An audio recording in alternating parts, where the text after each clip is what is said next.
Here we are, folks. Welcome, welcome. Another amazing Tuesday evening. They seem to come round really quick at the moment. I can't believe it, really. I don't know where all the time goes, but plenty to talk about. Just put the pre-show on for a moment. Nice to see so many in already. And I have Damien teed up ready to go, of course, as normal. And the dogs are here. You may have seen there they are. They were a little bit running around earlier on, which is why they didn't pop up earlier on during the countdown. And for those interested, this is the setup as normal. Damien's teed up, ready to come in over there. As you can see, he's still working on his slides and everything else, plenty to talk about tonight. Multi-view, chats, other stuff going on here that we might share depending on how we go. So everything is still pretty much, I think, as it was. Hopefully everything's working correctly. I always hold my breath when I turn the turn this stuff on the Tuesday morning, but I think we're okay, so that's good. And plenty to talk about, of course, with what's happened over the last few days: the tariffs, the Ukraine situation, and a few other things, gold, for example, as well. And plenty to talk about. So we'll get into some of that when we start into the main show. And on that front, we've just hit the 8 p.m. So I'm going to take the pre-show off. And I'm going to start the show. I'll be back in just a moment.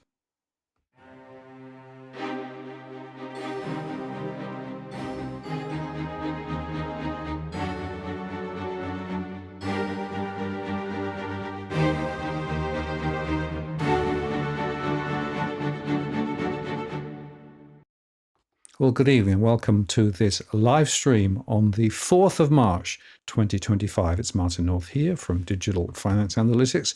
Great to have you on the stream this evening. Thank you very much for taking some of your Tuesday evening out to share it with us. Damien's teed up, ready to come in.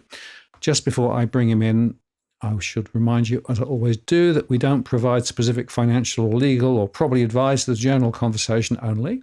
We moderate the chat, but feel free to throw your comments and questions and suggestions in as we go. I won't necessarily follow all of the chat because there's so much that goes on. But if you'd like to ask a question of Damien or myself, if you use @Walk the World, that then gets it into my queue, so I make sure I don't lose it. And I've enabled Super Chat, which means that you can make a contribution to what we do here, or indeed lift your question to the top of the list. And always support is greatly appreciated because, well, we don't do this for profit. We do this because we think there's a really important conversation to be had, and I think more so than ever at the moment. So very important that we keep going. And all of those who support us via Patreon or via the other mechanisms and taking adverts as we go, it all helps to keep the show on the road. Right, let me bring Damien straight in because there's so much to talk about today. Damien, welcome. Having fun yet? Yes, there is a lot going on, Martin. I don't think we haven't got time to talk about everything because I think by the time we get through one, I'm sure something will have been tweeted at us and yeah, we'll have 3 brand new things to talk about. But last month I talked about signal and noise and trying to discriminate, what was actually influential in terms of making strategic decisions about where to invest and how to invest, and what was just chatter in the background. And to my mind, the tariff thing has moved dramatically from noise to signal. I think the Ukraine situation has moved in that same direction, and even the question of the relationship between Europe and the US. These are all things, to my mind, which now are moving into the area of actually there are important questions to be thought about from an investment decision because of it. And in a complex environment, it's actually even more complex to try and work out how all these things interact. Yeah, absolutely. And look, we flipped quite recently to selling down a lot of our a lot of the gains we've made from this run, and building up this sort of reserve of cash with this view as well that I think Trump certainly thrives on a reasonable amount of chaos and loves to have 20 different things that are sort of all out there in the media. I think the issue we have at the moment is he's starting to mess around with some of the delicate components of the world economic system. And I think there was certainly a number of people last time around who would basically give him kept him sort of away from the more dangerous parts. And whereas I don't think he has that same the same amount of, I guess, guardrails this time. And I think there was a lot of people expecting that Besant would play a lot of that role, and ourselves included. I think what's being shown now is there's enough variability that I do think he's going to be affecting certainly, 1 in was it 1 in 5 employees in the US works for the US government, and has just got a letter basically saying explain your job. And so you might not be losing your job, but you probably know people who are, and you probably are less certain of your own position than what you were. And so, and everyone knows, that's 1 in 5. Everyone's going to have somebody who they know in that position. You've got companies then facing tariffs are on, tariffs are off, and it looks like they're back on again. And I think the first round of tariffs was, I think people treated that as the first sort of go at Canada and Mexico, people sort of treated that as it's the art of the deal. He's just taking an extreme position and get negotiated back. I think it seems to be a little concerning that it's come back so strong without a lot of actual. It looks like they're going, but it looks like they're going on at the moment. They could change in the next 5 minutes, But I think there's certainly enough concerns there that, that it's going to start damaging companies as well in terms of their confidence. And we saw some pretty decent falls in terms of consumer confidence during the I think it was probably earlier on last week. And I think there's that, that's once you start getting to that point, this can become a bit self-perpetuating. And even if he decides, I'm not going to put those tariffs on, and I'm going to start pulling out of, I'm going to start trying to be a bit nicer to, say, some of the employees in the public service, or try and give people some hope to it. I think he's done enough damage already that that'll take a while to get back out of, in terms of once you've made those types of statements. Yes, and I think last month we touched briefly on the idea that Trump is very much for America first. And, so when you understand his decision-making process, it's all about trying to put America at the center of the map, the rest of the world very much around the peripheral. And, what he's thinking about is only quite a narrow base, but an important base for his base. But it is interesting, this tariff question, of course, there was a lot of speculation amongst the talking heads up to quite recently, that this was just playing games. It was actually just positioning to cajole people to do things. But it's certainly moved on from beyond that now. And in fact, there was... I feel like the last time I was going to come on, Martin, I was starting to prepare for the tariffs the weekend before. And then by the time we got on Tuesday, that he'd flipped his position. Yeah. And so it was like, I don't think everything's all right again. So, there is a chance that happens, but it seems less likely this time around. Yeah, exactly. And in fact, Moody's put a quite interesting piece of research together. This was actually quoted in the Wall Street Journal, that made the point was that the tariffs doesn't necessarily translate to the same price lifts. It depends on, the route that you go through and how it all flows through. But, if you look at, for example, US manufacturing, intermediate components, there can be quite significant and profound impacts. So it's a question of how this translates. But to my mind, I think you touched on a very important point, consumer confidence. And in fact, it was the Michigan Consumer Confidence Survey that first detected this significant swing in negative consumer confidence and higher levels of inflation expectations. And it was interesting that the talking heads said, well, you can't believe that one because it's quite a small survey, and it'll be one side of politics rather than the other side of politics. So a lot of people, I think, said, no. But then we had the bigger survey this last week that showed precisely the same trend, that actually consumers were becoming significantly concerned. And we also saw inflation expectations rising quite fast. We then had a couple of business surveys coming out of the US that also started to talk about firms holding off from investment because of uncertainty, because firms don't like uncertainty. That's understandable. And so some of those things are now beginning to play out.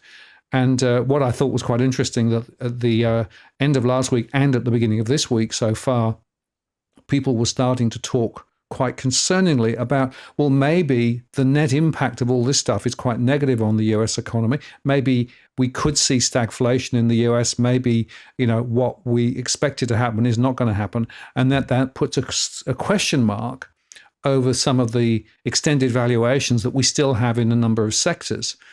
the other interesting factor is if you look at the recent movements in markets and compare the performance of the US markets with the European markets, actually European markets over the last couple of months have done quite a lot better than US markets, which is quite interesting. So that, there's a whole lot of question marks about the international order, the question of where capital flows will go to. Berkshire Hathaway, disclosed quite recently they're sitting on a huge pile of cash at the moment because they're just going to wait and see how some of these things play out. And you've said that you've sort of done a little bit of protection activity to protect the gains that were made.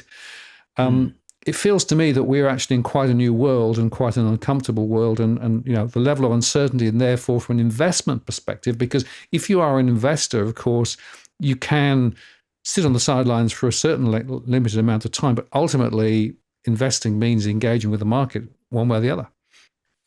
Yeah, that's right. And so, certainly if you're talking long-term investments as well. So for people's superannuation, if you're looking at savings that you're doing with sort of a 5 to 20 year horizon or whatever it is in terms of the money you're saving, there's a certain element of saying, well, look, if you're going to jump in and jump out at every gust of wind, it can be problematic just because you're raising these capital gains. And so, if you sit in something and it goes from 100 and up to 200 and back down to 150 and then up to 300 and you don't sell it, you're like, well, I haven't worried it. But if you manage to time it perfectly and you went, 100 to 200 and I've sold it, now I've got $100 of capital gains, maybe it's only 50% of that, but I've got to give back $50. So even if the market falls back to 150, I'm paying interest on some of those gains. Sorry, paying tax on those gains. And so then when it rises again, I might actually not have as much money invested from that perspective. And so there's also two things you got to get right when you're getting out. You got to get the decision to get out right, and you got to get the decision to get back in right. Because if you're too late or too early on getting back in, then you might miss some of those issues as well. So for people who have that longer term time frame, and most of our funds, that's what we're investing on that basis. Is to us, it's about leaning in and out of the cycle. It's not about saying, right, I'm worried about the market falling. I'm going to zero, and then I'm going to turn back around when I'm happy and go back to 100. It's about saying, let's tilt out of that, come back a little bit more, and flip back in. And then, but there's also as well for some people who are, I guess, particularly if you're the view that look, the investing part, I really don't want to know about. It's my superannuation. I just want to forget about it. Then, and you've got a long time frame, is then maybe just ignore everything and get your asset allocation right in terms of your risk ratings. How much equity or how much stocks do I want versus how much bonds, and then just ignore it and ride the cycle out. My preference, I think, is to tilt in and tilt out. But I guess I just want to make sure people aren't doing 0 to 100. Every time you get concerned about things, and particularly about things that Trump says, because he can flip around, the following day. So, yeah, and what I would say is that sometimes the coverage that the media throw up, I think, panic people into doing more than they probably should. And funny that everything's a little bit bad. Doesn't sell that many newspapers, whereas everything's the worst ever. Sells obviously a lot more newsletters and gets clicks. Yeah. And I remember a few years ago now, I was on Radio Sydney when there was quite a significant correction underway. And the announcer was trying to get me to say that people should be, selling everything. And I said, no, you've got to understand. Cycles come, cycles go. Prices go up, prices go down. The traditional view, and I think the right view, is ultimately it's up to the right, but not in a straight line. And that's just worth thinking about. And that's, of course, one interesting reason why sometimes, just tracking the index is perhaps, a little bit less worrying for some. But the risk is that you actually end up then being pulled down by the sectors that actually are underperforming relative to the ones that are overperforming. So there's no simple correlation nor answer. That's right. It needs to sit with what you feel comfortable with and how interested you are. And that's very much what we're trying to do, is give people this idea that we either run these portfolios or we give you just sort of a passive portfolio, and then you can put your own tilts and screens on that. And so, we've sort of tilted ourselves into we've been in European and Japanese stocks as well, in particular for I don't know, certainly 6 to 12 months now, and in the latest sort of batch, as we were selling down overall, we were flipping out of some US stocks, particularly discretionary US stocks, and flipping more into European stocks as well there. So I certainly agree with those sort of broader sentiments in terms of sectors. What's the other thing I was going to I was going to ask you a question, Damien, talk about sectors, because of course it's the defence sector that's really had a massive leg up. I mean, this is the chart for BAE Systems, which is up significantly, and there's a really interesting contention that I personally feel, because I actually don't believe in investing in defence sector as a sector, because I don't think morally it's a good thing to do. But when you look at the upside, there will be people who will say, well, actually, in the light of what we're now seeing, the remilitarization of Europe, the contentions that we're seeing there, in the short term at least, it looks as though the defence sector could be quite a strong sector relative to some others. Well, and I'm going to start. I'll unpack that in a whole bunch of ones. I'm actually going to start by saying you're confirming some of my biases, though. Sorry, I guess some of the data we see within ours. So one of the things we get within our sectors is within our portfolios is you can do exactly that. You can cut out the defence sector, and we find that older investors are much more likely to do that than younger investors. So younger investors are much more likely to cut out, say, carbon or climate change type factors, or animal testing, whereas older investors is often make up that much more likely to cut war out of their portfolio. And then I think we've certainly seen a switch as well post Ukraine of people who are like, well, okay, I probably don't want these war ones, but actually somebody needs to sell the arms that's going to Ukraine. And so, yeah, we've certainly noticed that. What you would see in those charts as well, if you flipped it around and looked at some of the US guys, is it's actually been the opposite. So they've actually seen this in the recent week or two, they've seen a bit of a tumble in some of the share prices. And this is this whole idea that, okay, is the US going to stop putting into the Ukraine, stop supplying weapons to the Ukraine, and are they going to cut back on some of their spending? Now Trump has suggested that maybe he comes to an agreement with China and Russia, and everyone halves their defense budgets. Look, you can't comment on every kite that he flies, but I feel that seems unlikely, and it certainly seems unlikely that. I guess I can see Russia and China certainly agreeing to that. I can't see them doing it, but I can see them agreeing to it. I don't know whether the Trump would then cut his budget by that much, but who knows? But I think it's certainly a sign, within Europe is, look, guys, you just got to start producing this stuff yourself. And we do see a number of signs coming out of Germany in terms of the spending there, and that was actually, we've been sort of lifting our weights to German stocks since the election, around that idea that. There's the government, the incoming government. Well, it seems like the incoming government. I don't think he's completely got 28%, and he's got a few supporters that'll bring him up to a level he can govern. But it seems like they really are looking at fiscal spending. They're looking at whether they can take some of this defence spending and put it off balance sheet, so to speak, so that they can actually spend above some of the limits they're talking about. I do think there's it does look like there's a reasonable scope for Europe to increase its amount of spending. And interestingly, Europe, when you look at their armed forces across Europe, there's more people. They actually have a bigger army than when you combine, all the different groups within that than what the US does. But what the US does is it's very good in a bunch of areas that a lot of others aren't. And so that's the interesting part in terms of spending is. There's nobody else makes aircraft carriers really, and there's certain weapons that they have that they just can't. Not that Ukraine needs aircraft carriers, but there's certainly certain weapons that the US makes that sort of just aren't accessible from some of these European countries, and so there's elements of it where it's like, yes, these guys can produce the same types of things as the US. They just need to ramp up their spending, and there's other parts where actually no, they can't. are they going to need to start developing these, outside the US? And do you see that sort of fracturing in that? And that's, I think, where a lot of that, a lot of that spending is coming from. Yeah, very interesting. And, in an uncertain world, of course, the question is, how do you deal with those uncertainties? And interestingly, Father Burning asked, what happens to markets in the time of World War, as in Europe, Asia, and allies all in? Well, there's a couple of things. We seem to, obviously, uncertainty rises. Inflation tends to rise in those situations.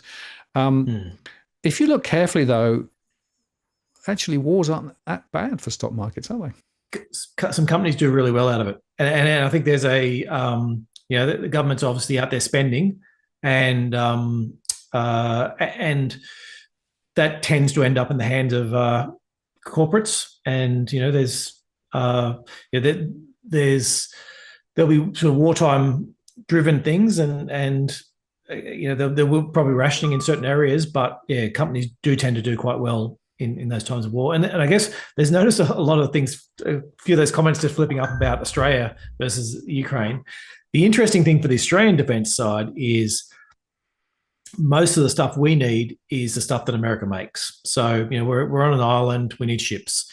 We're on an island, we need aircraft. Like, we're not the same. Whereas, so say in the Ukraine or some of the, I guess, eastern parts of Europe, you don't need lots of air carriers and things like that, ships, to get you to where the front is, because you're already there. You don't need to. Your troops are, they need to walk outside and they're at the front. Whereas, there's other countries like the US or Australia or whatever, where a lot of it's like, we need to project force over long distances. And so, there's sort of Australia's. Whereas I think there's parts of Europe you can look at, and particularly the Ukraine, where you can go, yes, they can actually produce a lot of what they need, either from Europe or internally, and there's only a few parts they need. Australia is very much dependent upon the stuff we want and need on the US. Yeah, and just on the local defence issue in Australia, this was quite an interesting little slide here, right? So this is actually from China, tracking the ships going around Australia. Oh, right. Yes. And Fred Paul said, if you live on the Australian coastline, do your bit for defence by keeping an eye out for Chinese naval ships. Call Defence Minister Richard Marles. My point is that the size of the Australian continent and the massive amount of stuff that would be required to do that suggests that the ability to be able to actually effectively, quote, defend Australia is actually relatively difficult to do. And of course, a lot of the defence spending is, as you said, to project out from Australia, particularly thinking about some of the Asian discussions. And I had Robbie Barwick on last week, who made the point that Australia and other Western allies have been effectively flying and taking ships around some of the areas up in the Pacific around China, and doing rather similar things to now what China's doing down in Australia. So it's a two-way street, really. Well, and what's interesting is, I think for me is this is a test of how close is Trump going to support in terms of Australia. I think it certainly looked that if we went back 3 or 4 years ago, and I think you would assume that the US would be very close to Australia, and AUKUS was sort of like set up for exactly this type of thing, to project power back towards China. And I think China's basically testing the boundaries of those and seeing how close things are. And so I think that's so for Australia, that's saying, yes, we're going to spend more on well, you think that this will be a thing to say, we're going to spend more on defense, and that extends right throughout Europe in very much the same way. Yeah, and one would suspect that the upcoming election, which of course is due by May sometime, will have an element around the cost of living, because of course that's still a big issue. But more and more, I suspect the defence conversation will also be there as part of the policy. And in fact, of course, Dutton announced a policy, although whether it was costed is an interesting question, for more aircraft. So we do seem to be living in rather difficult and uncertain times. Interesting backcloth for an election. I guess the other question in all of this, though, and China is a really interesting angle to explore because, of course, we've got this very strong trade relationship with China, even now. China, of course, is now retaliating with tariffs back to the US. Their economy is still looking relatively, underwater from a growth perspective, relative to where they were. Obviously, still better than many other economies, actually. But the impact potentially on the Australian economy because of what is going on with China seems to me quite an important factor to take account of when you think about comparing Australia versus other investment perspectives. But there's another issue, of course, the Taiwan connection too, because I suspect that the Chinese will be watching to see how America is handling the Ukraine situation now, and to what extent, are you going to leave people on their own rather than help them out? And what does that say for Taiwan? Yes. Okay. So. Sorry, I'm throwing a lot of questions together. Yeah, that's right. Let me see where we're going to start. I'm just trying to think where we're going to start on this one, because and there's a bunch of other ones we haven't really answered from some of those other ones where we started on cost of living and things like that as well. Yeah. Okay, so let's talk China in terms of tariffs first, because I think there's I do think that's going to hurt the Chinese economy significantly. What is the interesting part is, as China's been going, there's always been this theme coming out, and I've spoken about this plenty of times here, that all the resource bulls are always like, oh, they're going to turn the housing market back on, and that's where they're going to throw these. They haven't to date, and I think they're certainly where they seem to be throwing money at the moment is places like electric vehicles, and a lot of the solar and wind power and energy, and like there's this thing about and chips as well. They really want to, and you've seen this some stuff from DeepSeek. They're really trying to bring themselves up that value chain. And so the question now is saying, well, tariffs come on, growth gets hit again. Do they now turn back to that property lever, or do they decide, no, actually that's done. We're finished with that one. We really do need to lift up that chain. I think it's the second. If they do turn the property lever back on again, then it's it's all systems go for resource companies. But I don't think that is going to be the case. And I think that they're looking upon the things that Trump's doing and saying, well, they need to diversify away from what America provides, and the housing market. They know they can produce the housing market themselves. They don't need America for that. And so I do think that's poor for Australia. The other thing Australia really hasn't done, well, certainly not well, is articulate where do we stand in this whole tariffs, plan and everything. I think they're sort of trying to play a small target. I think so if we don't say too much, then hopefully, and we're obviously we're a net importer from the US, probably one of the bigger ones, I think, in terms of imports versus exports, and so I think they're hoping we slip aside, but that sort of sidesteps that issue about saying, okay, China's trying to get a tariff thrown on them. They're going to try to export that somewhere else in the world. Yes. And that's Europe sort of already talking about throwing up some tariffs as well, and trying to protect particularly their own car industry or car industries. And so I do think there's an element where China's going to be going, right, where can we dump as many goods cheaply as we can? And Europe's sort of saying, well, maybe we'll let you in some areas, but we're going to shove up some of our own barriers. The US is obviously not going to want them, and they're trying to work out how they can stop them from coming through second parts. Australia is probably going to get flooded by cheap Chinese everything. Is that what we want? Are we happy for more industries to shut down and use whatever it is that China's got excesses of? It's not clear to me what either party's policy is on that, and potentially, hopefully somebody in there is not thinking about it. But I feel as if them, given the cost of living issues, they're sort of like, oh well, let's just ignore that, and that might be, we'll treat that as a win for Australia.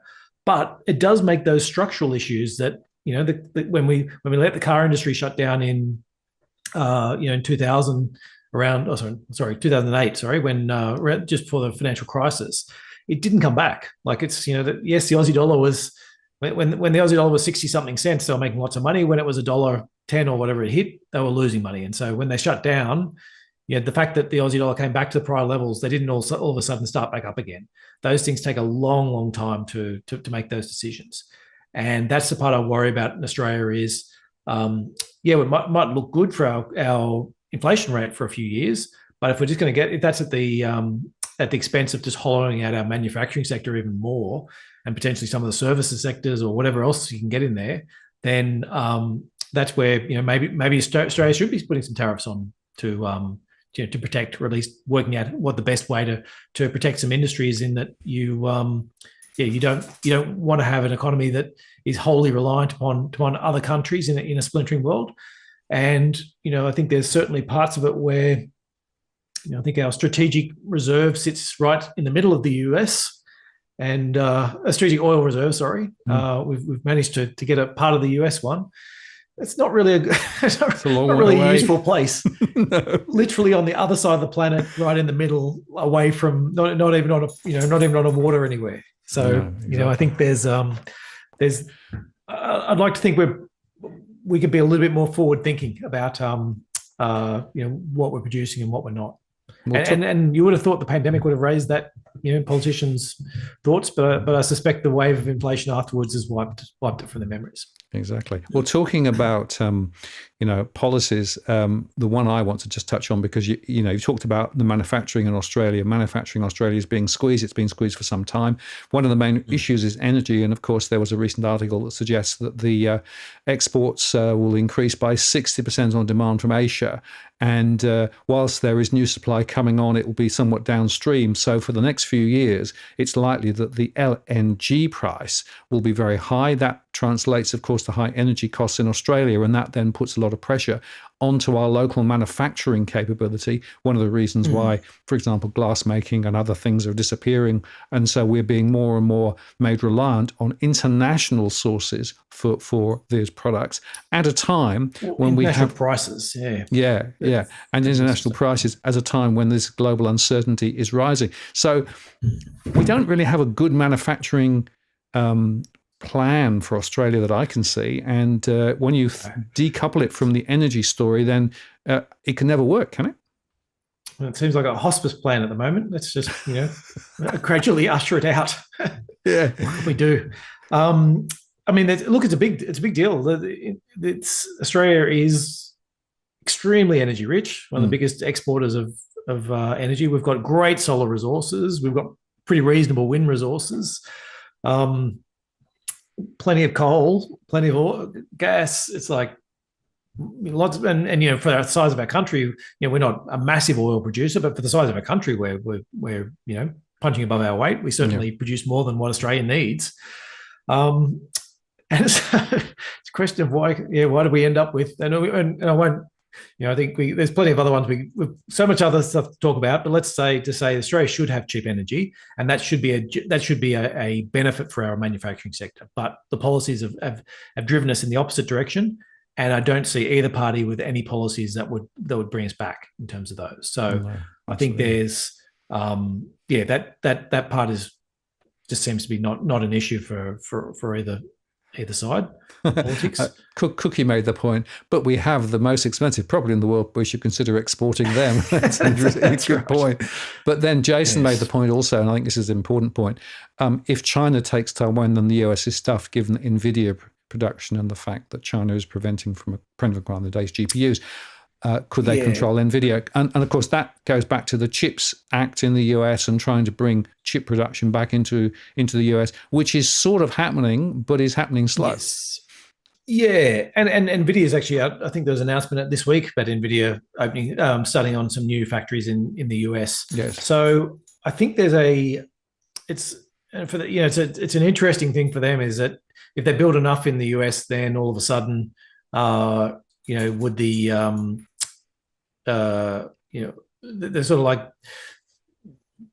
they've opened up their home country to a bigger security risk when the US goes, okay, we've got pretty much enough chips we can get.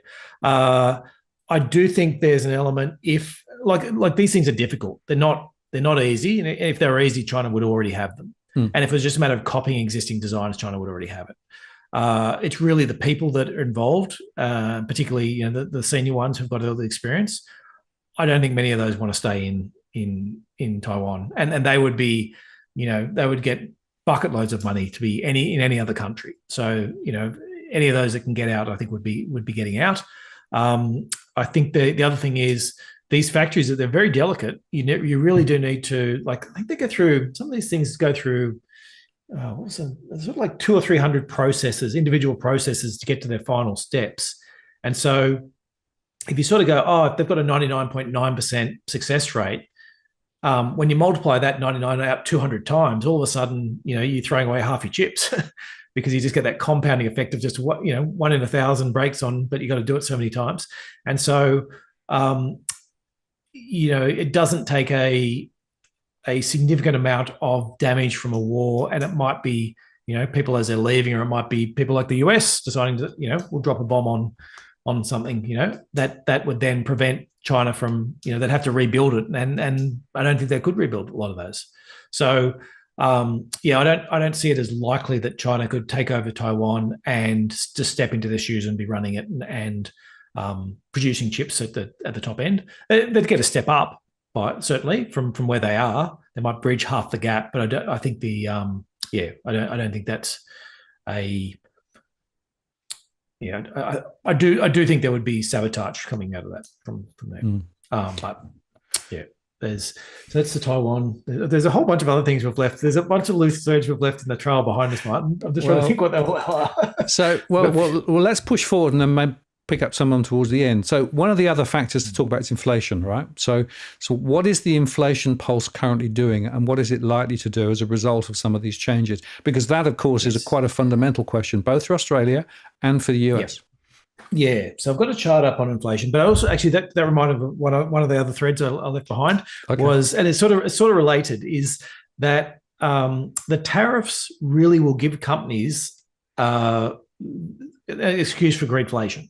So, what we saw very much within, say, the US steel industry was that when they've done the analysis of what happened within the US steel industry with the tariffs and the protection for the companies within the US, was that a lot of it just went into higher prices for consumers, and the companies there benefiting. And so, it's, ideally, you put some tariffs on and everyone internally competes really hard, and prices eventually, they get better at stuff, and eventually the prices come down.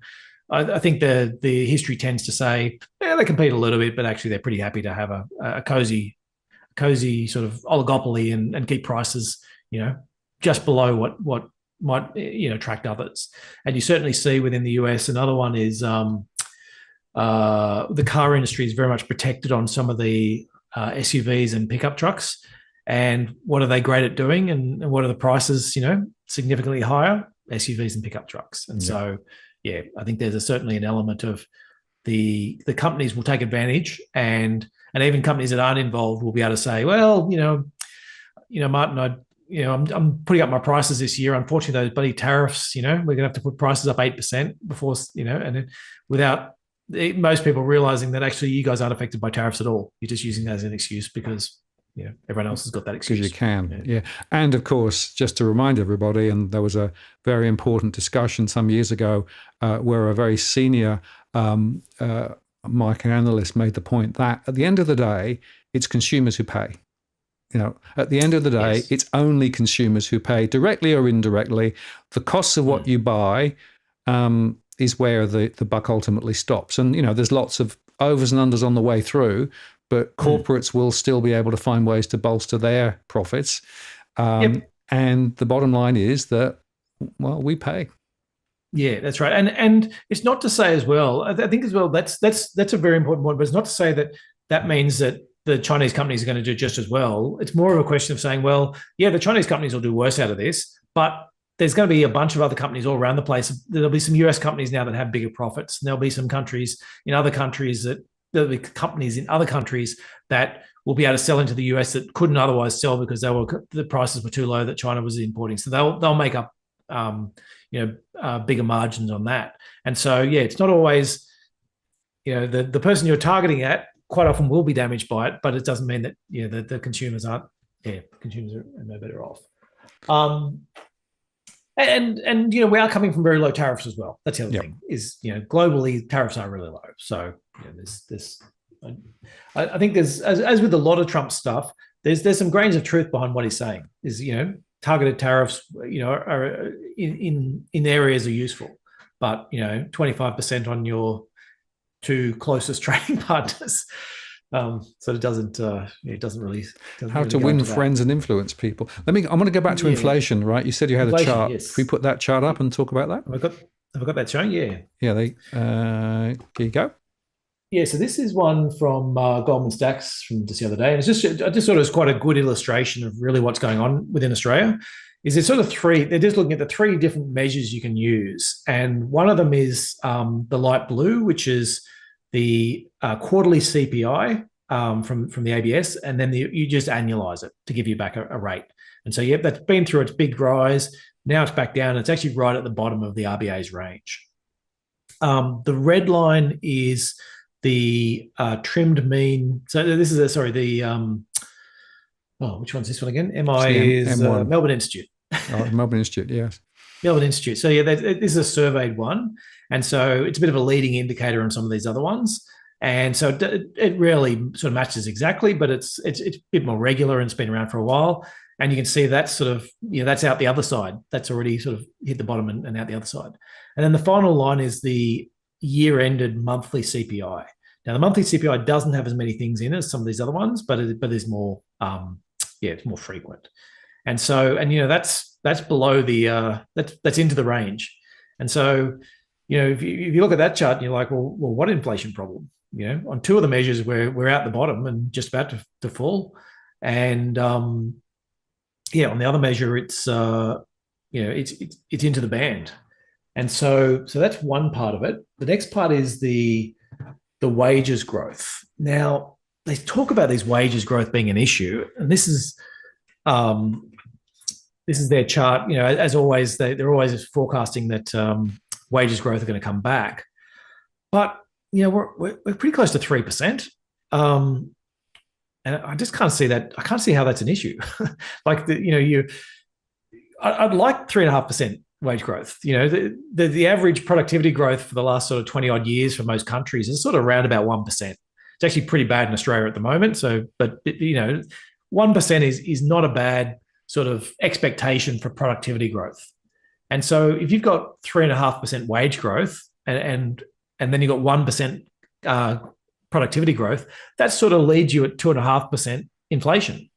And so, I sort of just don't understand the, and then obviously the way that blue line's falling, they're basically making the assumption that, this thing's going to go L-shaped. It's going to dropping off a cliff and then all of a sudden it's going to go sideways.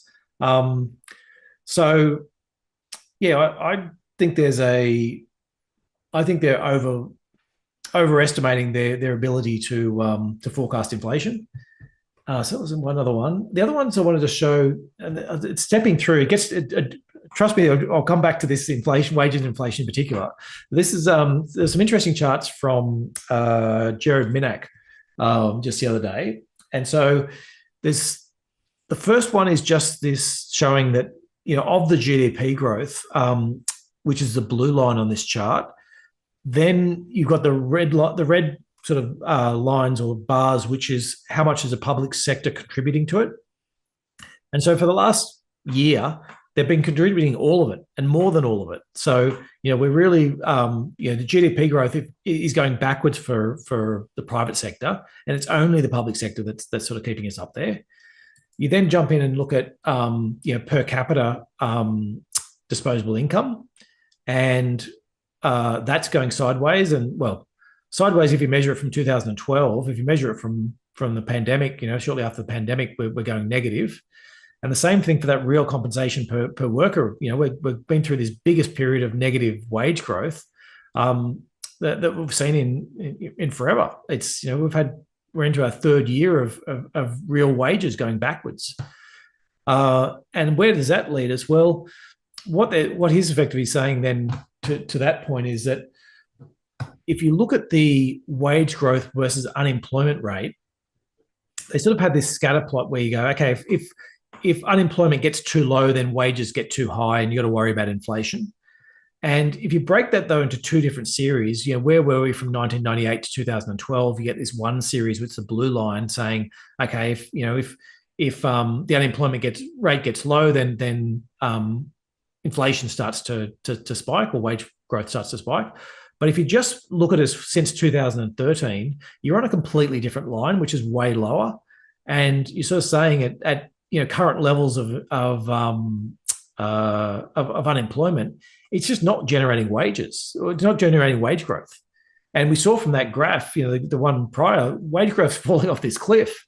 And so the question is, if you're looking at it from that perspective, if all the RBA is worried about is the unemployment rate, then they're looking at the wrong thing.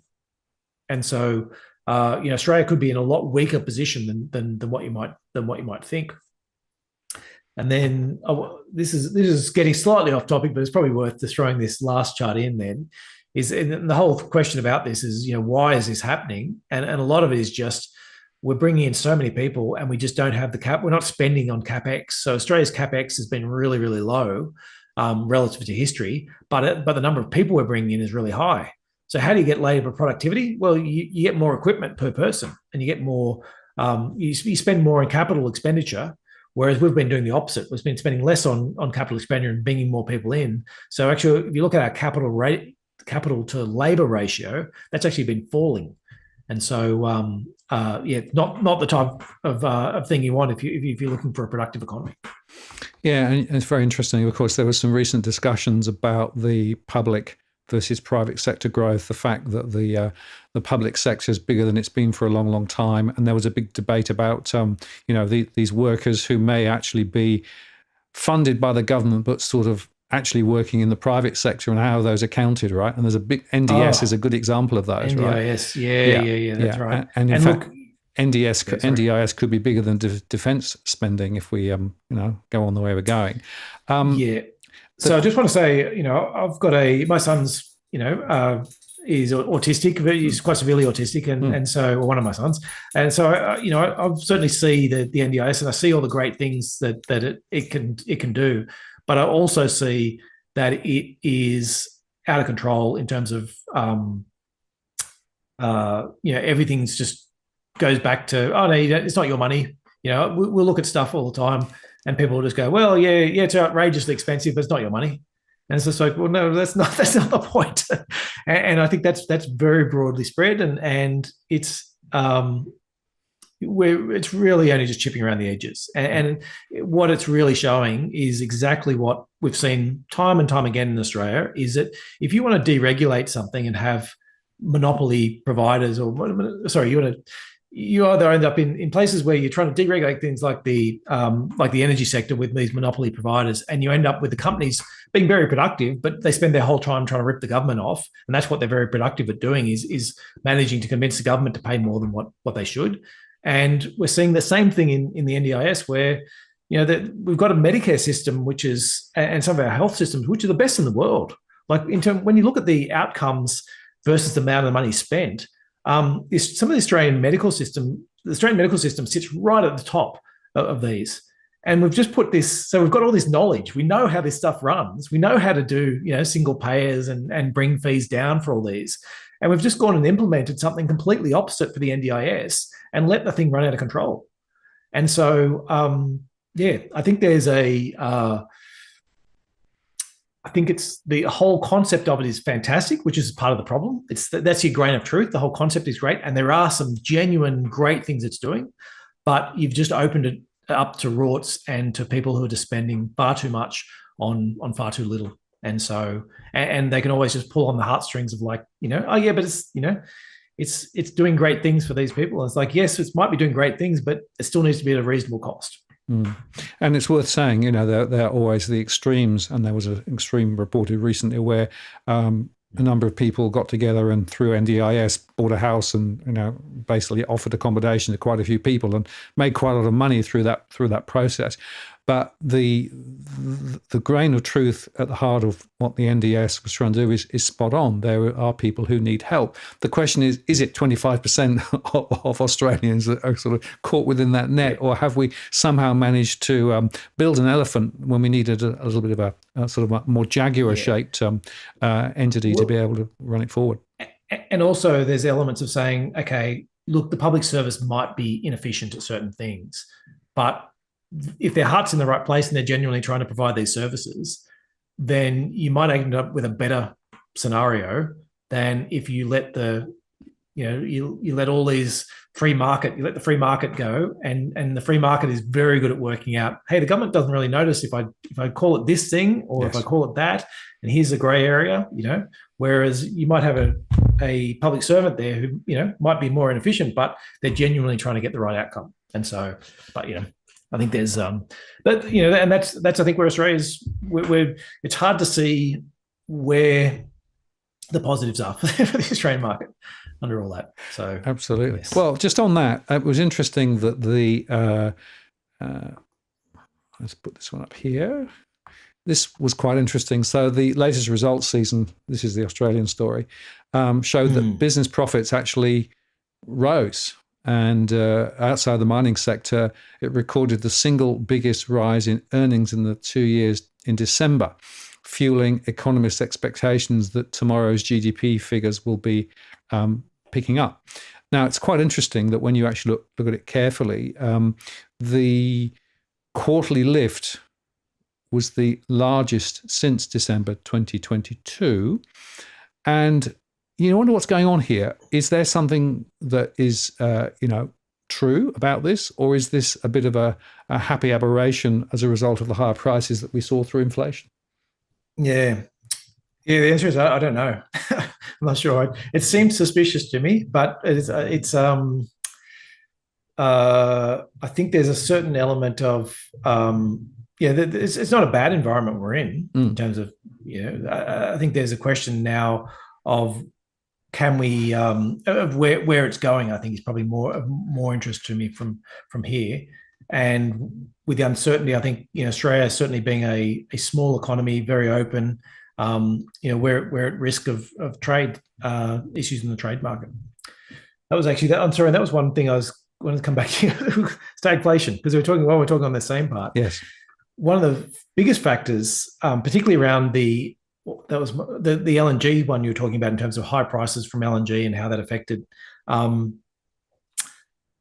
big thing for me there is Russia. So does Trump strike a deal with Russia and they come back into the world market in terms of that? Now it seems the way they're going with the Ukraine that's not the case, but we went through some pretty sharp about faces over the last 2 weeks. Who knows what's coming forward in terms of that. But that is a huge wild card in terms of Australia. If we see that Russia re-enters the world economy and is allowed to export gas and do all that type of stuff like that, then maybe we're looking at much lower gas prices. Not because of our own great government policy, but yes, playing the lucky country card once again and relying on others to do the work for us.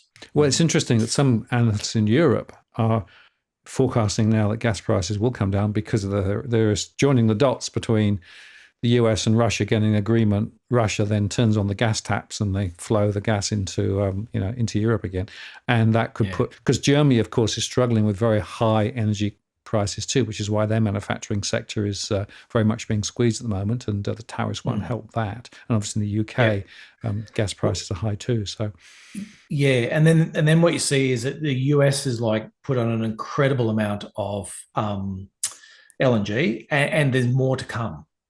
And if that happens, then, and it's not at the moment that every bit goes into Europe, but if it doesn't go into Europe because Europe's now okay, we've got the gas, we've got the pipes turned back on, or certainly some of the pipes. And I think anyway, Europe busily diversifying away and putting on more and more. The amount of green power that's going on there is quite astounding in terms of how fast they're growing all of those.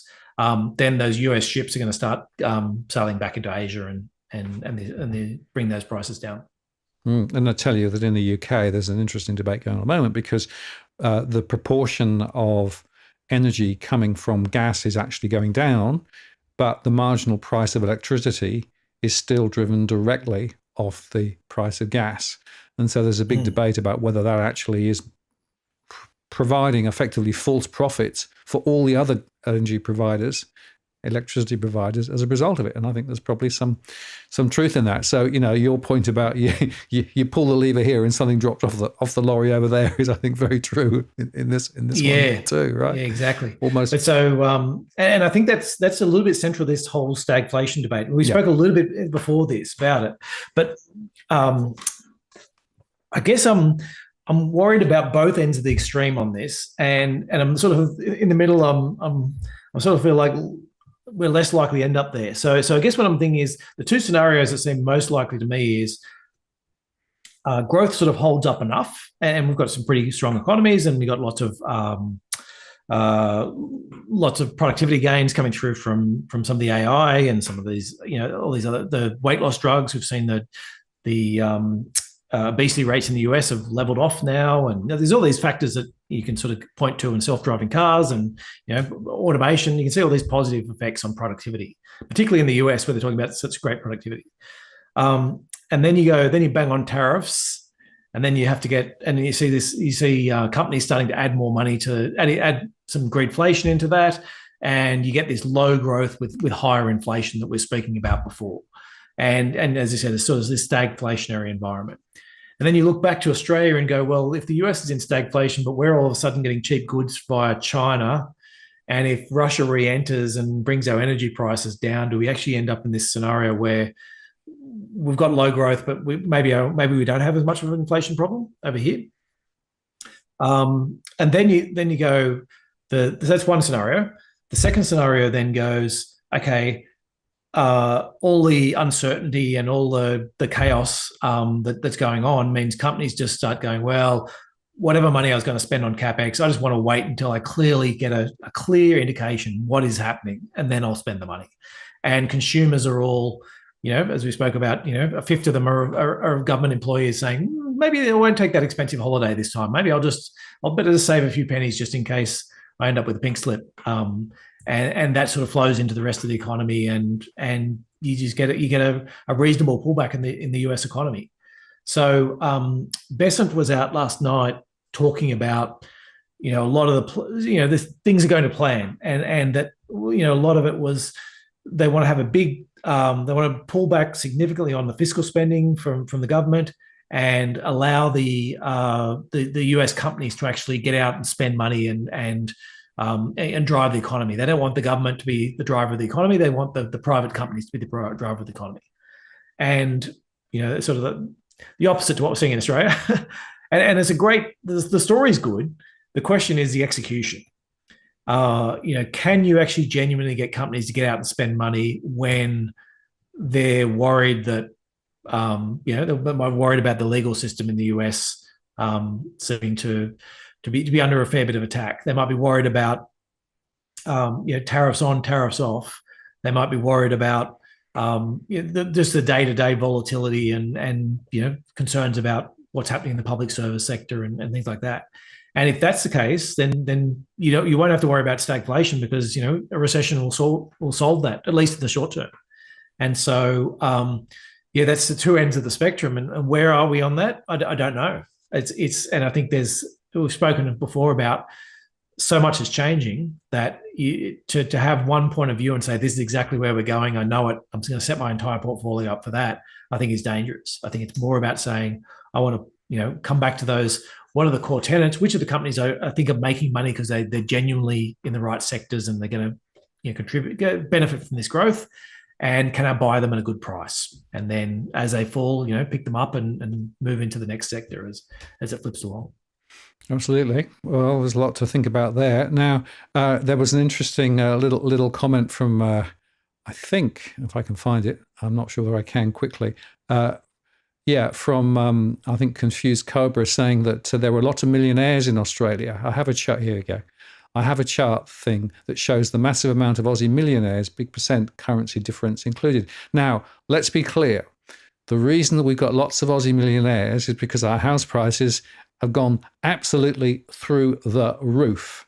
And so there's a really important correlation between wealth in Australia and what's happening with the property market, which takes us quite nicely on to the question of, well, what is going on in the property market? CoreLogic came out and reported that there was a little bit of a bounce back this last month, having seen a mild fall. And I know that you've got some particular thoughts, Damien, Yes. on the property market and what's going on. So why don't we just spend a bit of time thinking about that? Yep. And just before we get onto that one as well, I'm just going to go one quick addendum to what you're saying on the wealth side for Australia. Yeah. Is the other one is most other countries have a pension system and a bigger pension system, a safety net, whereas we basically say, no, we're going to take it out of your wages and then you do it at the end.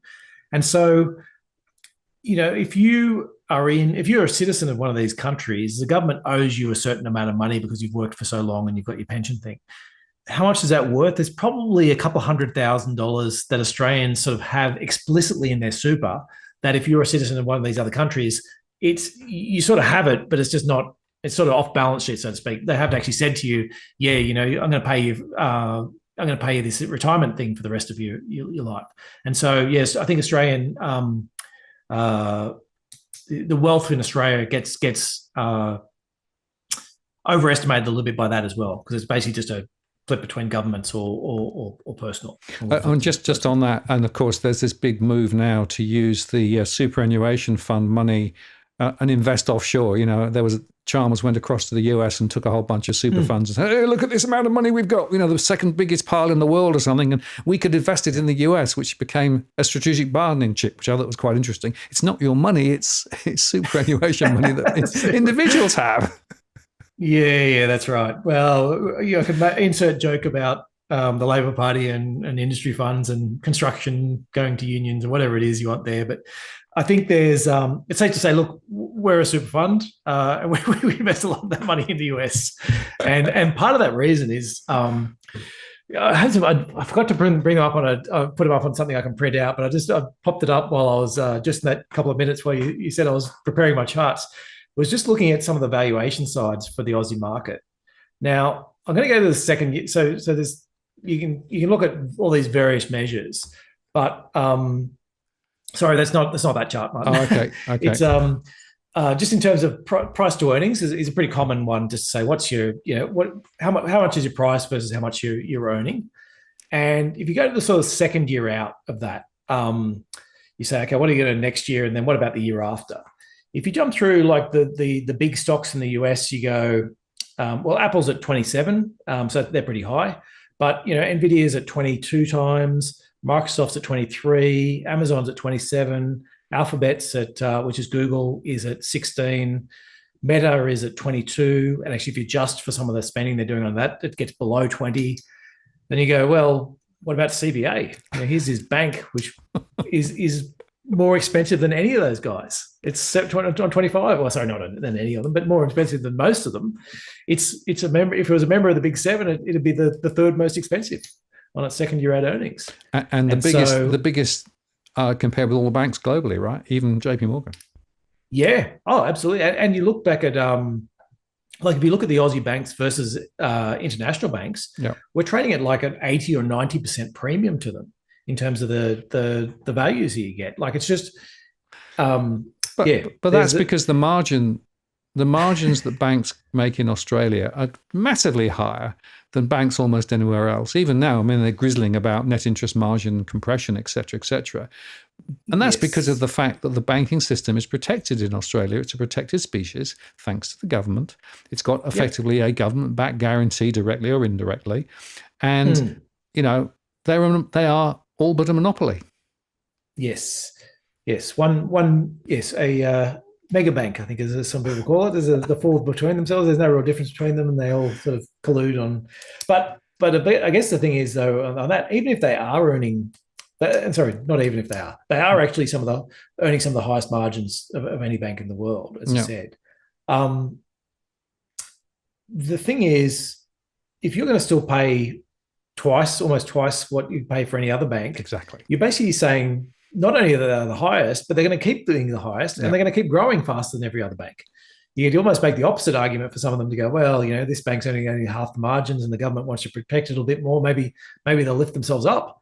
But yeah, it's basically a vote of confidence in the fact that the Aussie banks will keep managing to keep ripping off Australian consumers and cozy up to the government and keep getting deals for it. So yes. And just on that, this is the CBA chart. So you can see there that it has come back. That was a result not of their own results, which were strong, but the fact that NAB reported effectively some more adverse results. And in fact, some of the other banks are also talking about margin compression, higher bad debts, et cetera, et cetera. But it's still at 157, which is way above where it should be on any fundamental that I can think about. But the point is, of course, that it's very much supported by the government. And, from an international investor perspective, that government backstop is seen to be effectively quite helpful. And the bad debts are quite low still. They've been able to muddle through the last 2 or 3 years by extending and pretending and giving people effectively more leeway on their mortgage, et cetera, et cetera. And so there is, question as to whether that's going to continue or not. Interestingly, APRA, of course, recently came out and said, no, we are still looking for you to include the student loan schemes on the repayment mechanisms that you use, although the help scheme not, and they're going to publish some stronger guidance on that. But even John Lonsdale at the recent parliamentary committee did admit that the leverage that Australians have to the debt is a big problem. So that was quite interesting. Yes. Now, interest rates. So yes, I guess this is, so we're talking about house prices. And I guess the thing I just wanted to highlight for this is, so I run a number of models, which I'll show you some of these, more sort of targeted about saying where can long-term property prices go? In the short term, there's all these short-term pressures, but realistically, what can people afford to pay? And one of the things I keep coming up against, I forgot to label this chart in that time I was going to say one, was that one of the things I keep coming up against is, well, when they lower the standard variable rate, yes, that's important for people who have mortgages, and it does affect the economy. So I don't want to downplay that part. But if I'm talking about somebody who wants to take out a new loan, either a new home investor or somebody rolling out of one property into another one, or buying another investment property, they're sort of when they turn up to the mortgage broker or the bank, they're basically faced with two effective options in Australia. Do I get a standard variable rate, or do I get a 3-year fixed rate? And the 3-year fixed rate is considerably below the standard variable rate. And I sort of try and make this assumption. So that the red line on this chart is the standard variable, from the RBA, the standard variable rate for, it's a discounted standard variable rate. And then the grey dotted line is the fixed rate interest. And then I make this assumption that, there's some sort of, they don't sort of do a discounted version of that, but there is, you can get discounts on your if you're making more money and a better loan. So I've tried to sort of estimate what is the rate that people are facing when they turn up if you just took the lower of those two. And if you look at it from that perspective, well, actually we had our rate falls sort of mid 2024 when the 3-year rate sort of came down substantially. And even though you're turning up to the bank and you've seen 25 basis points off the standard variable rate, the 3-year rate really hasn't fallen just yet. And so maybe you're not even really, as a new home buyer, you're actually, if you're doing your calculations on what can I afford, maybe the numbers are just the same, because it's like, well, the 3-year rate was this before, that was the number I'm basing it off. And if I have to stretch, well, I couldn't afford that to do it on the variable rate because it's higher than what you can afford. So there's that part. So just on that, just be clear. So the mortgage rate that the banks offer out in the market to individuals, right? There's the headline rate that they actually advertise, and then there's actually the negotiated rate that you actually end up with. And quite often, if you're cautious and careful, you can drive the rate down a little bit. But that is not the same as the cash rate. And and that's because the bank is always thinking about the future trajectory of rates, the yield curve, and how the funding of the mortgage is going to run, because it's a long-term commitment rather than a short-term commitment, right? Now, they quite like fixed rates because it gives them a sort of an anchor, because effectively they're actually outsourcing some of the risk to the person who's actually gone in with a fixed rate, because if the rate moves, then and you decide to sort of renegotiate it, then you can claw back or not. So that's the first point. The other point is that there's a lot of talk at the moment about, we should go for a US 30-year fixed rate, right? And in fact, one of the big investment funds was spruiking this the other day, as you probably saw, right? We got the capacity, we should do this in Australia. And it's interesting, of course, that they're helping Saudi Arabia doing the same thing at the moment. Problem with the fixed rate is you've got to ask the question, who is taking the risk? And what is the effective margin that's actually being factored in? And in fact, it's not necessarily better. No, well, the US has they've got their sort of government-owned agencies, Fannie Mae, Freddie Mac. Designed to take the risk on that, because banks, it's hard to find a bunch of people that want to lend money to you for 30 years. So it's and the other thing that does to monetary policy is it all of a sudden takes a lot of the monetary policy out of the hands of the government. The Reserve Bank, or Reserve Central Bank of the country. And that was interesting. Because what happens is, if you've got a long-term fixed rate and you think, I've got this 3.5% mortgage from some years ago and now rates are 7%, I'm not going to move. I'll stay in the property that I'm in, and I'll actually sit there on the low rate. If I'm a central bank and I want to sort of affect demand and I want to lift interest rates, well, I'm not going to pay more on that fixed rate unless I move, and I'm not going to move. So actually it has an economic consequence on the housing sector, but not necessarily one directly on the influencing rate. Whereas in Australia, of course, because of the massive leverage via the variable rate that most people still have at the moment in Australia, it means that the RBA's moving of levers has a more direct impact on more households. So that's something to understand the difference between the US and the UK and the Australian market. The UK's moved closer to the US. New Zealand has moved closer to the US with more fixed rates, although not long term. But it does show you that Australia is probably more exposed to interest rate movements than almost any other country. Yeah. So the US in particular, when they're changing rates, are really affecting new home buyers, and all the existing ones are like, I don't care. You can do whatever you want. I'm on a fixed rate. So where does that leave us? And I'm going to show the Sydney charts for these. They're pretty similar, and the other ones are available. We can sort of, if you subscribe to our newsletter, you'll get these coming through on those. So what it's showing for Sydney is, if you look at the mortgage payment versus the median wage in Sydney, sort of oscillates between sort of 40% on the downside, and we peaked over 100% on the upside, and currently we're at 93. So the longer term average for this is somewhere around sort of 50-60% in terms of what's the median mortgage payment versus the median wage. And so we're at the 96th percentile. We've basically never been higher. Even at 17% interest rates back in the 80s, we weren't this high for Sydney houses. If you look at that, possibly, this is more, there is more dual income families, and maybe that's why we're seeing that, but and maybe that the overall rate can be higher than what it used to be, but it's still from 90%, if you came back to 60%, you got to cut 30% off that. Now you can either get that through wage growth, or you can get through that through mortgage payments falling. And so, that's, or house prices, I guess, could fall. That's, that seems outrageous, but one of those three is going to get you back there. Then you can go through, that's one measure, which is basically, look, people have to be able to afford, in the long term, people have to be able to afford to buy the median houses on the median wages. Then you can look at the mortgage payments versus rent.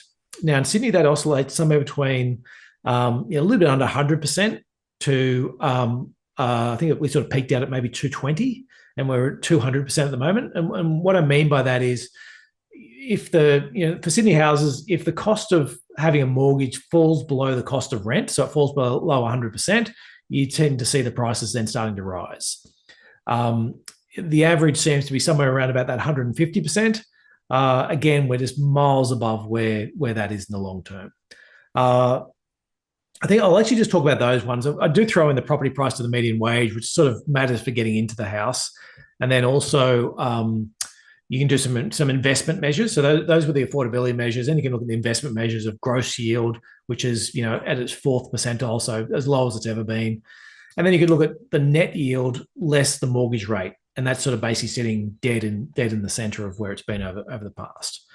So that's sort of a big picture of it. And then you go, where are we sitting in terms of those, for all these other different cities? And you can run through those ones. But, Sydney at 202 on the mortgage payment to rent. Most of the others sort of 150, 160% for houses, and then falling back to sort of lower levels. And so other cities are cheaper, units are cheaper, but what really matters, I think, for these is where they are versus historical levels. And that's what I've got on this next chart, which is then showing as a percentile, how close are you to 100% is as expensive as it's ever been, and 0 is as cheap as it's ever been. So on that basis, it doesn't matter what you look at for houses, they're all really expensive, and even places like Adelaide that might look cheaper than, say, Sydney or Melbourne, but they're actually at the highest they've ever been on those bases. The net yield versus interest rate is about average, to be honest, on those, and a little bit cheap for units. Units look a fair bit cheaper. You're expensive, but Melbourne units, for example, aren't that far away from what they've been in. They're pretty close to average, actually, if you look at Melbourne units. So I guess the question for these is saying, then on our website you can jump on and play around with some of those ones, but you can have a look and say, okay, what do I expect for interest rates? What do I expect for inflation? And what does that mean for these, and how much money you make out of it?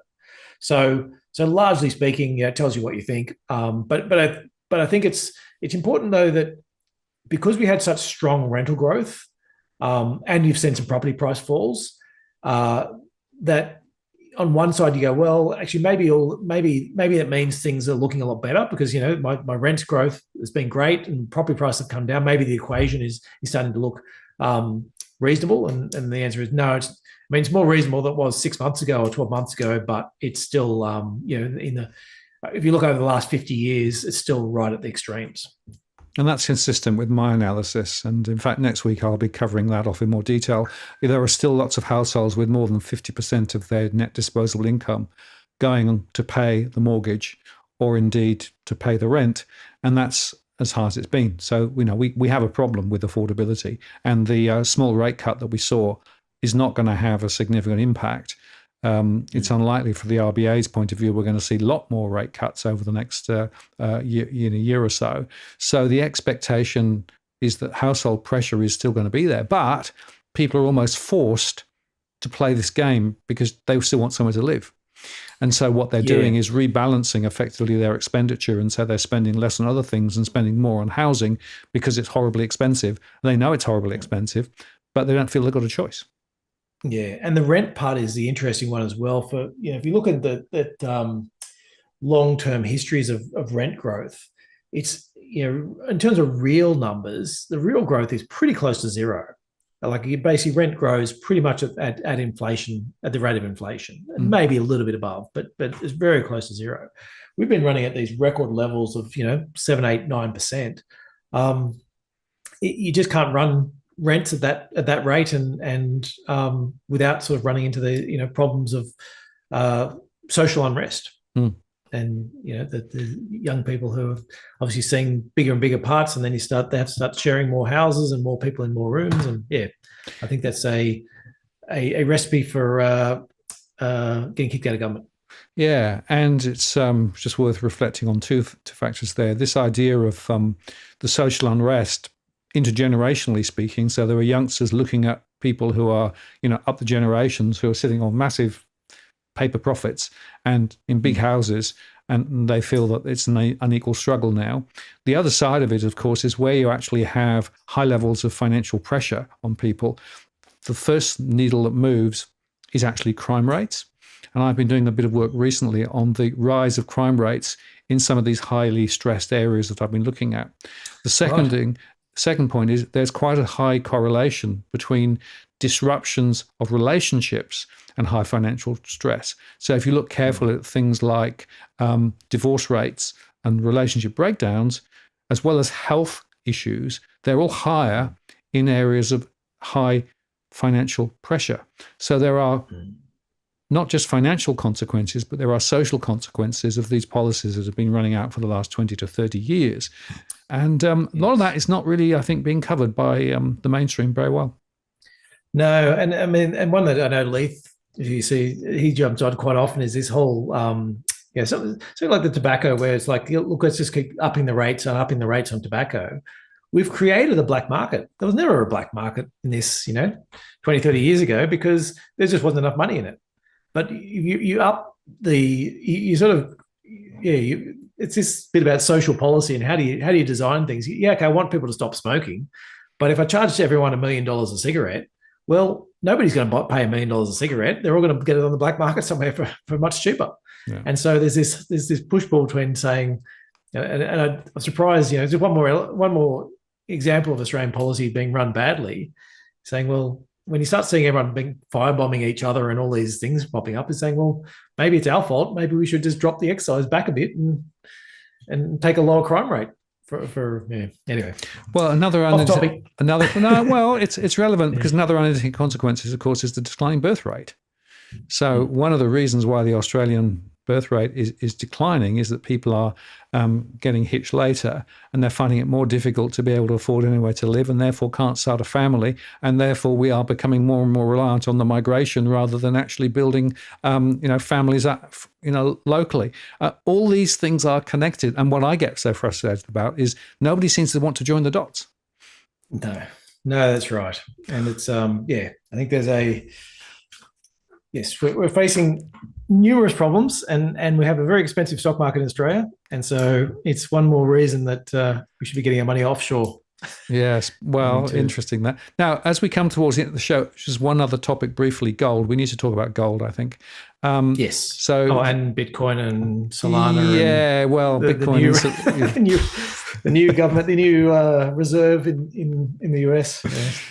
So briefly on gold, let's just push that one. Oops. Let's get that one. My chart, not yours. Yeah, yep. I've got too many buttons here. So gold's dropped down, went back up again. Now, of course, there's an interesting question about gold being moved physically from London to the US, and that was ahead of some of the tariffs and logistical problems. A lot of people were saying, it shows you there's not enough supply. Probably more to do with the fact that the truth is that it just took a lot longer, because the gold has to be melted down in Switzerland or somewhere like that, because in the US, the standard size of the gold bars are different from ones in London. Right, so it's a non-trivial task.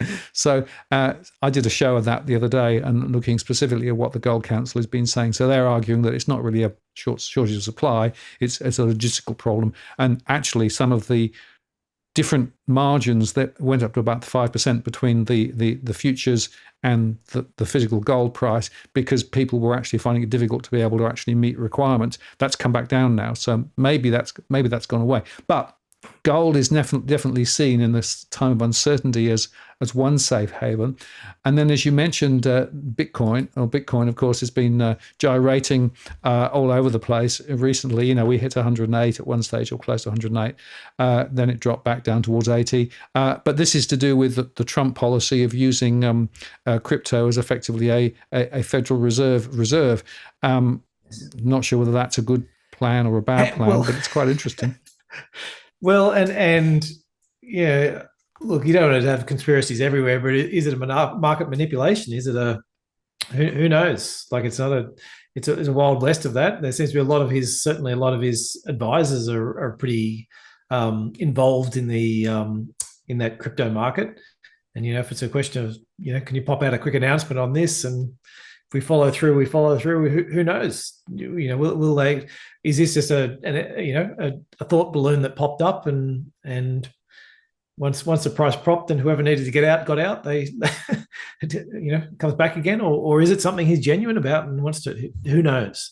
And so I think that's part of the Yeah, I think if you're going to buy those cryptocurrencies, they're volatile already before Hmm. you even started, and now, yeah, you could have Trump's full backing, and he could decide that actually, no, you know what, he hates whatever one you're in, and but he loves Trump coin and Melania coin or whatever it is, and they're the ones that are going to be part of the reserve. And so, yeah, it's a tough. It is tough in terms of that part, and yeah, it's you're speculating, pure speculation and gambling on what he's going to do, and he probably doesn't know what he's going to do on that front. And it's interesting, the head of ASIC recently gave evidence and said, I don't think a lot of people understand just how speculative these crypto assets are.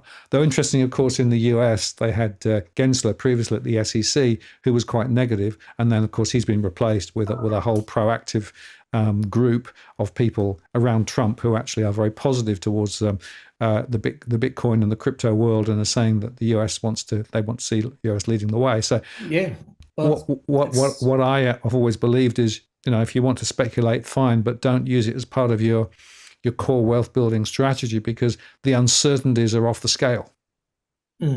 Yeah, absolutely, and it has turned into a very leveraged play on other assets. And so, what I mean by that is that, look, when the stock market goes up 10%, it goes up 20, and when the stock market falls 10, it goes down 30, or whatever. And so, I think there's you just need to keep that in mind. Is that you're getting a supercharged view on whatever that's whichever way that's going to go. But the message as well is, it's. I certainly can't decide. I certainly can't predict what Trump is going to do. I don't think Trump himself can predict what he's going to do. And if you want to gamble on that, then have at it. But I think there's other places, better ways to make your money. Absolutely.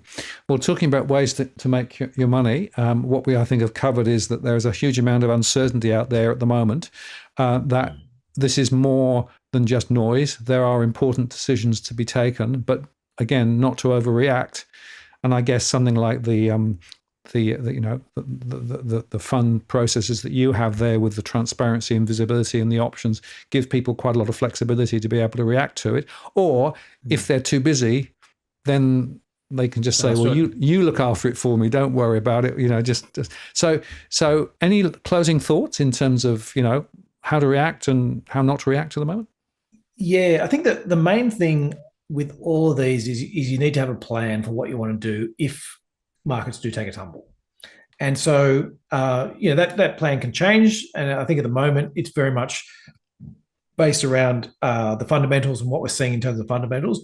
Does what Trump's doing, does it damage the economy enough that you fall into a negative spiral, or is it just going to slow things down and raise interest rates, and you might run into some risks of stagflation? There's that problem, or does it end up in this sort of happy medium somewhere between the two, where you've got enough growth but not enough painful parts? So I think our view at the start was that you'd end up in this something that was, hopefully that it was a lot of sort of smoke and mirrors and a lot of noise about smaller events, but actually the end impact on people was pretty minor. Was sort of our initial take. It does seem to be more serious than that, and it seems to be, I think the chopping and changing is certainly bigger than what we thought. I think the hope was that some of or Besant in particular, would sort of rein in some of his more extreme examples, and that you would see the tariffs, lots of noise about it, but in the end, not a lot of push through in the end, or certainly a staged version. Who knows? It's certainly at the moment, it looks like that's not the case. And so, I think there's enough to say, look, let's take some risk off the table, and that's what we've done. I think if it continues going in this direction, we'll just keep taking more risk off the table. We'd never go back to zero. We'd fall a little bit, and then with a view that at some point, though, with a lot of that fundamentals underlying the economy, and if you did get a recession, say in the US, and you saw things fall back a bit, there's still a lot of fundamentals that actually look quite good over that sort of medium term. And so there'll be a question about when, I'd love to buy it at much cheaper rates. And if we see that through the sort of chaos that's coming, then you want to make sure you know what you're going to buy and when you're going to buy it, because at those times when markets start falling, everyone, all you'll read in the newspapers is get out. You'll never be able to get anything. It'll be terrible. It's going to, for the rest of your life, markets will be low, but there'll be a point where it's actually, no, this is a reasonable price we're paying for these things. We are still seeing pretty reasonable growth coming out of those, some of the AI. That really hasn't slowed up much. We're still seeing some reasonable growth. Areas of the defense sector. There's some companies in Europe that have got, that are looking better than what they've looked for some time. Depending upon what happens with energy prices, there's going to be winners and losers in various countries. Like it's a matter of saying, look, I've got those lined up so that I know that if Russia re-enters and you get some sort of peace deal, what are the companies I want to own in my portfolio that are probably European and suddenly going to benefit from much lower prices after the huge prices. If that doesn't happen and we get the opposite, that it ends up in the US siding with Russia and China, against the Ukraine, what does that mean? What are the companies that are benefiting? What are the ones that are going to suffer? It's just about game playing it before it happens, so you're not sort of sitting there, in the maelstrom trying to work out what to do. It's like, no, these are the ones I want in my portfolio, and these are the ones I need to get out of those scenarios. Yeah, I think having a plan is the critical message from today. And Damien, I want to say thank you very much for sharing your thoughts as always. Look forward to doing it again in a month's time, by which another earthquake or two will have probably followed. That's right. We're talking about the opposite. Who knows? But I guess that's the object of having these conversations.